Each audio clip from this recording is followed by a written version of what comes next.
Welcome to the Friction Zone YouTube channel. Today we're going to discuss in basic terms the difference between the Kawasaki Ninja 400 and the Kawasaki Z400 or Z400 here in the United States. I know in Europe they refer to it as a Z. Anyway, or United Kingdom at least. So first of all, the first thing you would notice if you're looking into buying a bike like these, they look different. The Ninja 400 is more of that traditional super sport, racetrack type look with fairings and a little more flashy paint job. And also the handlebars are lower and tilted towards curved inwards, and it puts the rider a little bit lower position, leaned over a little bit more. Not drastically like the real deal super sports or sport bikes, but it's lower than the Z400, so you're a little more crouched over. And it has a lot more fairings for wind protection and aerodynamics. So it's a great looking bike. But the biggest thing is the fairings and the handlebars. The Z400 has more upright, sort of straight handlebars. They're a couple, maybe 2 inches higher than the Ninja. It's hard to tell. I've sat on both, and I think, and I own a Z400. I think the Ninja has a little bit. I feel like it's a little bit more forward and maybe 1.5 inches, 2 inches lower, and curved inwards. So that's a pretty big difference, though.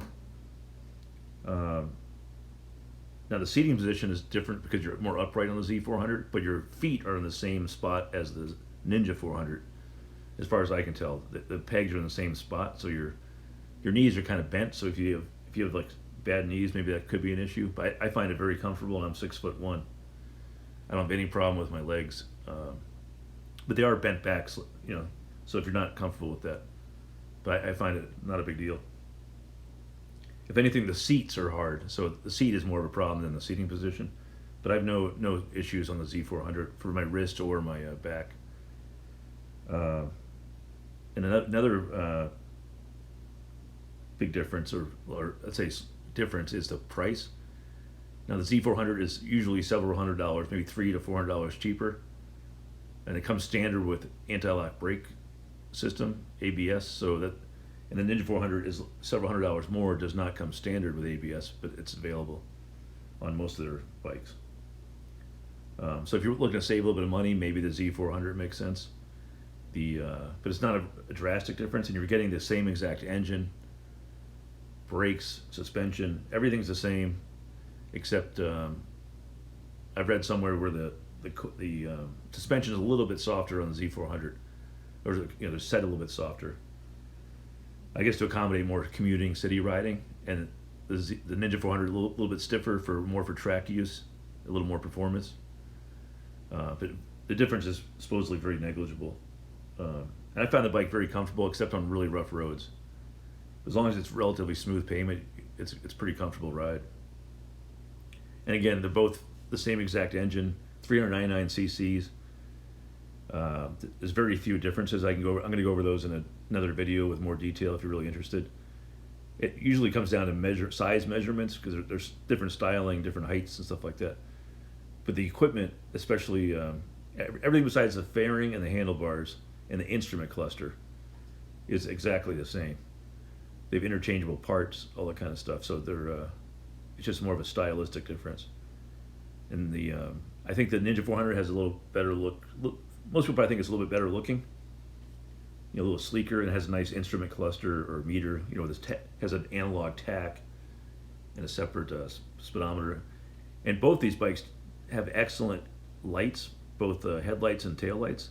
However, the turn signals are they're LED. The turn signals are regular incandescent lights, but they're still pretty bright. So I think the lighting is one of the strong points as well. The high beam, flash to pass, and both instrument clusters, they tell you speed, tachometer. The Z400 has a digital tach, but it sort of looks like an analog. So you get a tachometer, speedometer, gas gauge, low fuel warning, 2 tripometers, odometer of course, and then it tells you your range.